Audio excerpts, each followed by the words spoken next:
ಬಾಗಲಕೋಟೆ ಜಿಲ್ಲೆಯ ಇಲಕಲ್ ತಾಲೂಕಿನ ಕರಡಿ ಗ್ರಾಮದಲ್ಲಿ ಇಂದು ಹೆಮ್ಮೆ ಮತ್ತು ಭಾವುಕ ಕ್ಷಣಗಳು ಒಂದೇ ವೇದಿಕೆಯಲ್ಲಿ ಮೂಡಿಬಂದವು. ಈ ಗ್ರಾಮದ 23 ವರ್ಷದ ಯುವಕ ಭೀಮಣ್ಣ ಸೇಬಿನಕಟ್ಟಿಯವರು ಕೇಂದ್ರ ಮೀಸಲು ಪೊಲೀಸ್ ಪಡೆ ಸಿಆರ್ಪಿಎಫ್ಗೆ ಆಯ್ಕೆಯಾಗಿದ್ದು ದೇಶ ಸೇವೆಗೆ ಸಜ್ಜಾಗಿದ್ದಾರೆ. ಬಾಲ್ಯದಿಂದಲೇ ದೇಶ ಸೇವೆ ಮಾಡುವ ಕನಸು ಕಂಡಿದ್ದ ಭೀಮಣ್ಣ ತಮ್ಮ ನಿರಂತರ ಪರಿಶ್ರಮದಿಂದ ಇಂದು ಆ ಕನಸನ್ನು ನನಸಾಗಿಸಿದ್ದಾರೆ. ಕರಡಿ ಗ್ರಾಮದಿಂದ ಮೊದಲ ಬಾಲಿಗೆ ಯೋಧನಾಗಿ ಆಯ್ಕೆಯಾಗಿರುವುದು ಗ್ರಾಮಸ್ಥರ ಹೆಮ್ಮೆಯನ್ನು ಮತ್ತಷ್ಟು ಹೆಚ್ಚಿಸಿದೆ.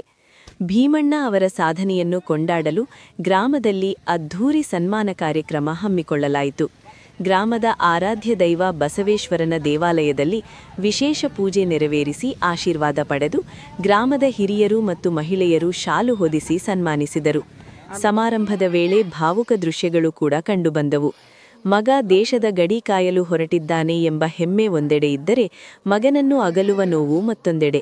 ತಂದೆ ಜಯಣ್ಣ ಹಾಗೂ ತಾಯಿ ಜಯಮ್ಮ ಆನಂದ ಬಾಷ್ಪ ಸುರಿಸಿ ಮಗನಿಗೆ ಶುಭ ಹಾರೈಸಿದರು.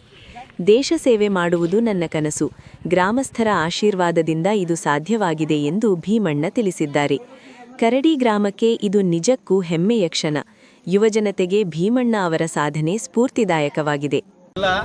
ಇಲಕಲ್ ತಾಲೂಕು ಕರಡಿ ಗ್ರಾಮದಲ್ಲಿ ನಮ್ಮ ಯುವಕನಂತ ಅಂದಂತ ಮತ್ತು ನಮ್ಮ ಭೀಮಣ್ಣ ಜಯಣ್ಣ ಸೇಬಿನಕಟ್ಟಿ ಅವರು ಪ್ರಪ್ರಥಮ ಬಾರಿಗೆ ಕರಡಿಯಲ್ಲಿ ಯಾರು ಇರತಕ್ಕಂಥ ಸಾಧನೆಯನ್ನು ಮಾಡಿದ್ದಾರೆ. CRPF ಪೋಸ್ಟ್ ಆಗಿದ್ದರಿಂದ ನಮ್ಮ ಗ್ರಾಮಸ್ಥರ ವತಿಯಿಂದ ಹಾಗೂ ಮತ್ತು ನನ್ನ ಯುವಕ ಮಿತ್ರರ ವತಿಯಿಂದ ಸನ್ಮಾನಿಸಿ ಅವರನ್ನು ನಮ್ಮ ದೇಶದ ಗಡಿ ಕಾಯಲಿಕ್ಕೆ ಕಳಿಸ್ತಾ ಇದ್ದೀವಿ. ಮತ್ತು ನಮ್ಮ ಊರಿಗೆ ಹೆಮ್ಮೆ ತಂದು ಕೊಟ್ಟಂಥ ಈ ಯುವಕರಲ್ಲಿ ನಾವು ಮನವಿ ಮಾಡ್ಕೊಳ್ಳೋದೇನಪ್ಪ ಅಂದ್ರೆ, ಇವ್ರ ಥರ ಸಾಧನೆ ಮಾಡಿರಿ, ಎಲ್ಲರೂ ನಮ್ಮ ಊರಿಗೆ ಹೆಸರು ತೊಗೊಂಬರ್ರಿ ಅಂತ ಹೇಳ್ತಾ ನಾನು 4 ಮಾತು ಮುಗಿಸ್ತೀನಿ.